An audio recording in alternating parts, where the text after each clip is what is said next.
বর্তমান সরকারকে স্পষ্ট ভাষায় বলতে চাই, গত 15 বছরে আওয়ামী সরকার যতগুলো চুক্তি করেছিল ভারতের সাথে, সকল চুক্তি জনসম্মুখে উন্মুক্ত করতে হবে। এই চুক্তিগুলোর ব্যাপারে বাংলাদেশের জনগণ সিদ্ধান্ত নেবে সেই চুক্তি থাকবে কিনা।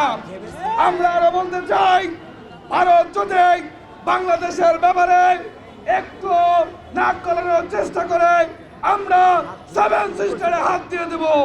হাসিনার সময়ের মন্ত্রী আব্দুল মোমেন বলেছিল বাংলাদেশ এবং ভারতের সম্পর্ক নাকি স্বামী স্ত্রীর সম্পর্ক।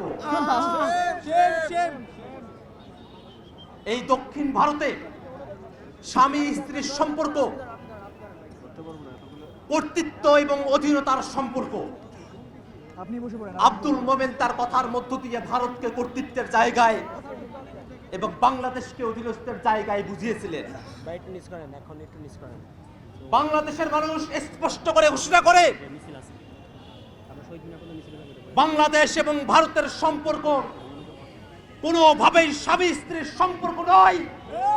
বাংলাদেশ এবং ভারতের সম্পর্ক যদি হতে হয় তা হবে ন্যায্যতার সম্পর্ক। আমরা ভারতের মানুষের সাথে মানুষ হিসাবে সম্পর্কের জায়গায় থাকতে চাই, কিন্তু ভারতের মানুষকে প্রমাণ করতে হবে ভারতের মানুষেরাও সেখানকার উগ্রবাদী হিন্দুত্ববাদীদেরকে আশ্রয় প্রশ্রয় দেয় না।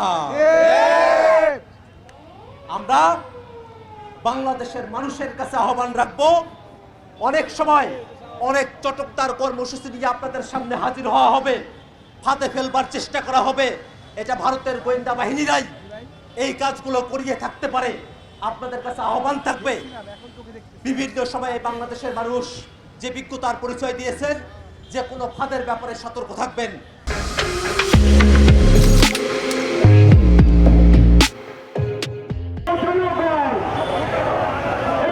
সেদিন কিন্তু আমরা কেউ ভাবিনি তাদের ধর্মীয় পরিচয় কি।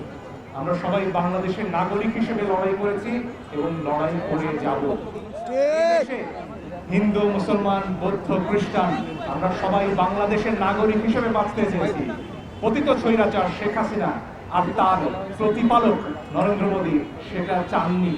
তার বিরুদ্ধে আমরা লড়াই করে আজকে মুক্ত হয়েছি এবং আমাদের এই স্বাধীনতা আমরা বজায় রাখবো। আন্তর্জাতিকভাবে ভিয়েনা কনভেনশন বলে একটা বিষয় আছে, দিল্লি যেন সেটা ভুলে না যায়। আমাদের দূতাবাসে যা হয়েছে সেটা যে কোনো আন্তর্জাতিক আইনে চরম লঙ্ঘন। এই ধরনের কোন ঘটনার পুনরাবৃত্তি বাংলাদেশের মানুষ মুখ বুজে সহ্য করবে না।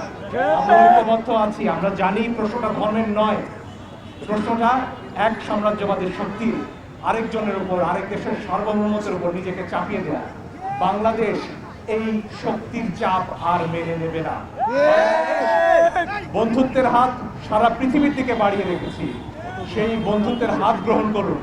কিছু চাপিয়ে দিতে আমাদের উপর আর আসবেন না দয়া করে। বাংলাদেশ আর সেই বাংলাদেশ নেই যে বাংলাদেশ মুখ বুঝে সব ধরনের অন্যায় চুক্তি সহ্য করবে, মেনে নেবে। নতুন বাংলাদেশের সাথে সমানভাবে সমান মর্যাদার ভিত্তিতে এগিয়ে আসুন। আমরা এখনো প্রস্তুত আপনাদের সাথে বন্ধুত্বের এবং একতার হাত নিয়ে এগিয়ে যেতে।